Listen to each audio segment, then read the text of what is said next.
আজকের রেসিপিটি আমার হেসেল থেকে সোজা তোমাদের সামনে নিয়ে চলে এলাম। নুন হলুদ মাখানো কাতলা মাছের টুকরোগুলোকে সর্ষের তেলে খুব সুন্দর করে ভেজে তুলে নিতে হবে।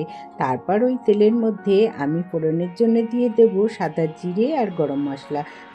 ফোড়নটাকে ভেজে নিয়ে দিয়ে দেবো পেঁয়াজ বাটা, পেঁয়াজটাকে একটু ভেজে নিয়ে দিয়ে দেবো 2 চামচ পরিমাণে আদা রসুন কাঁচা লঙ্কা বাটা। মশলাটাকে একটু কষে নিয়ে দিয়ে দেবো একটা টমেটো বাটা, একটু লবণ দিয়ে মশলাটা কুক হতে থাক। ততক্ষণে একটা মশলা রেডি করে নেব। কাজু আর তিল দিয়ে একটুখানি জল দিয়ে একটা স্মুথ পেস্ট রেডি করে নেব। এইদিকে টমেটো কুক হয়ে গেলে কিছু গুঁড়ো মশলা অ্যাড করে দেব, জিরের গুঁড়ো, ধনের গুঁড়ো, লঙ্কার গুঁড়ো, হলুদের গুঁড়ো দিয়ে একটুখানি কষে নিয়ে এর মধ্যে দিয়ে দেব বেটে রাখা মশলাটা, দিয়ে একটু জল দিয়ে খুব ভালো করে কষিয়ে নিয়ে এর মধ্যে দিয়ে দেব 1 কাপ পরিমাণে দুধটা দিয়ে নেড়ে চেড়ে মিশিয়ে নিয়ে ঝোলটা ফুটে উঠলে এর মধ্যে মাছগুলোকে খুব সুন্দর করে সাজিয়ে দেব।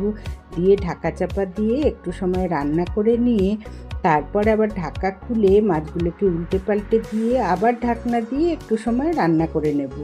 তারপর সবশেষে এর মধ্যে ছড়িয়ে দেব একটুখানি কসুরি মেথি পাতা, অল্প একটু গরম মশলা দিয়ে গ্যাসের ফ্লেম বন্ধ করে ঢাকা চাপা দিয়ে স্ট্যান্ডিং টাইমে রেখে দিলেই কিন্তু রেডি হয়ে যাবে সুস্বাদু এই কাতলা মাছের কালিয়া রেসিপিটি।